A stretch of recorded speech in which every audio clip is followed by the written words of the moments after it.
So Nigel Clark is offering Jamaicans over the age of 60 who is not making more than 10,000 US dollars per year. He's offering them 10,000 Jamaican dollars or 100 US dollars to accept this vaccine. Just like on YouTube, forgive your brain some new food.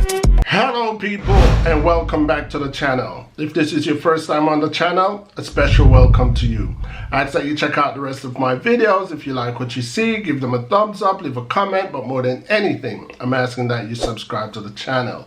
I came across an article today that says the Minister of Finance, Nigel Clark, in Jamaica is offering the elderly 10,000 Jamaican dollars to accept the COVID-19 vaccine. I must admit, it sounds a little suspect. So for this reason, I decided to share my 2 cents on it and hear what you guys think to it. Because as established, a pandemic, a global pandemic, everybody is aware of COVID and its effect. With the awareness of COVID, we cannot ignore the fact that there has been some speculations about COVID, some suspicions about COVID. When it comes to world government, not only Jamaican government, there is a transparent mistrust between world citizens and world government. So government personnel should not be surprised when people are a bit iffy or questioning the vaccine and its effect, and they should not be surprised when people start to speculate what if. So let's start in Jamaica, because this is where my topic is being targeted. So I've seen where former Prime Minister Bruce Golding has made a comment by saying people should stop listening to propaganda such as Bill Gates and Microsoft trying to get rid of black people or depopulate the earth, and so on and so on and so forth. Bruce Golding is free to make his comment, just like how everybody else are free to have their own suspect. Former Prime Minister P.J. Patterson also made a comment where he was saying people should not hesitate and people should take the vaccine at their first opportunity of having the vaccine. Bruce Golding and P.J. Patterson encouraging Jamaicans to accept the vaccine at the earliest time as possible, as soon as possible. That is good, but what's bad with that picture is that they are politicians. They are former politicians, and the mistrust is around politicians. Everybody thinks that, not everybody, but majority of the world thinks that COVID-19 has a lot to do with politics, or politics has something to do with COVID. Everybody thinks politics and COVID go hand in hand. And as Jamaican people always say, if it's not so, it's near so. So I'm gonna leave it at that and get back to Nigel Clark offering 10,000 Jamaican dollars to anyone over 60 that's not earning more than 1.5 million Jamaican dollars per annum. So let me say that in a different way. So Nigel Clark is offering Jamaicans over the age of 60 who is not making more than 10,000 US dollars per year. He's offering them 10,000 Jamaican dollars or 100 US dollars to accept this vaccine. This is how I feel about that. Maybe the minister's intention is good, but when you marry money to take what is supposed to be a health benefit vaccine, it sounds dodgy, it sounds fishy, it sounds suspect. Why would anybody pay anybody to take a free medication that is going to improve their health? This is where I want Nigel Clark to look into how he said it or how it was presented to the public. You can't blame Jamaicans to be suspicious of something like that. It's like me saying to a hungry man, I'm gonna pay you to eat this meal. Why would you pay me to eat the meal when the meal is what I really, really need? The meal is beneficiary to me. The meal is gonna rid my hunger. So you gotta understand that even after reading it, I thought, well, that didn't sound too right. Why would you want to pay them? I understand that Jamaica's social support system is not the greatest in the world. But if you can afford to give Jamaicans over 60, 10,000 Jamaican dollars for a vaccine, you could have given them that $10,000 just to put food on their table before this whole COVID thing, the world's pandemic. Jamaicans struggle for money.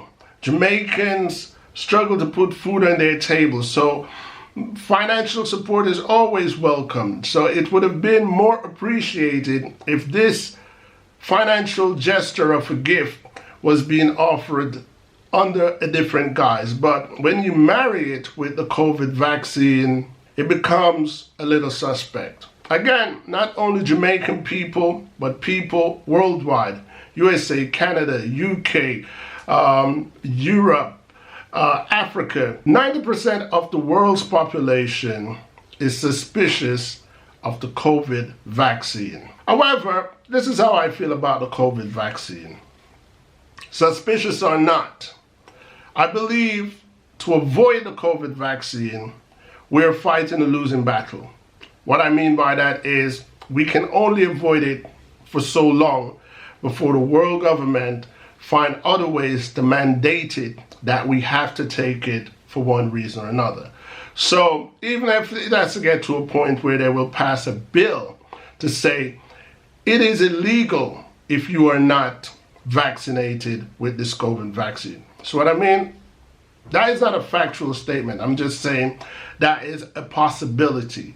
So the vaccine at the moment is being promoted by governments of the world. Each country's government are saying this is what should happen.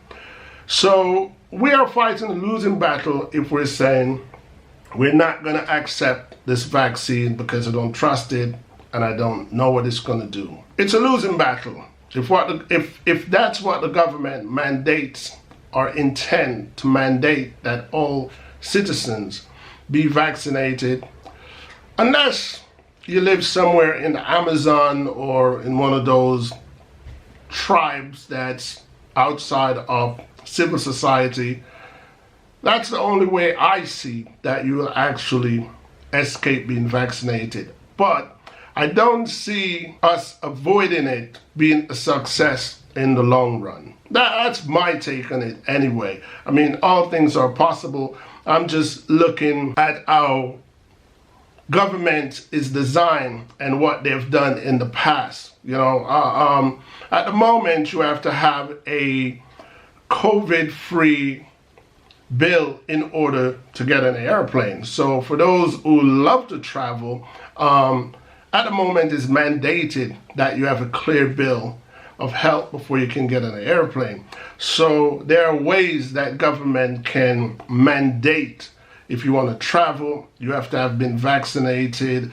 And let's go to an extreme case. This vaccine, again, this is not fact. This is just my imagination or my perception going wide. Water is something that we consume. And if the government wants to wring our arm for us to take this vaccine, what's stopping them from putting it into dams and water filters that come through our household pipes? That's what I'm saying. I'm not agreeing with it and I'm not disagreeing with it. I'm just saying that from my belief, it's a losing battle to fight against it. At the same time, I'm not saying to people who are suspicious of the vaccine to go out and queue up and take the vaccine. So I'm not going to make any affirmation like PJ Patterson did or like Bruce Golden did. I'm just going to say, take your time, but I just believe that we are fighting a losing battle. Analyze it some more if you like. Scrutinize people who have already taken the shots if that's going to make you feel better. But the main topic today is 10,000 Jamaican dollars being offered to anyone over 16 in Jamaica to take the shot. Does that sound like bribery to you?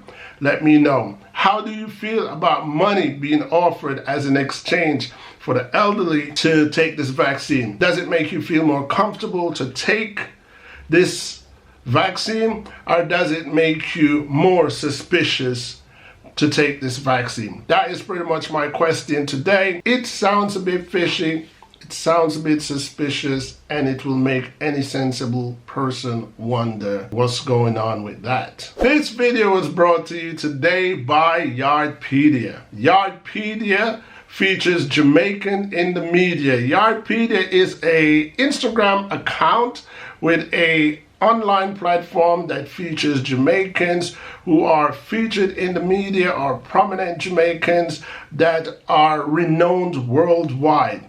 I want to thank Yardpedia for reaching out. I want to thank Yardpedia for sponsoring this particular video and acknowledging my presence online. So for all my viewers and subscribers, I ask you guys to go on Instagram, check out Yardpedia, follow their account, and give any of your favorite featured Jamaicans on their page a thumbs up. Yardpedia, Jamaicans in the media.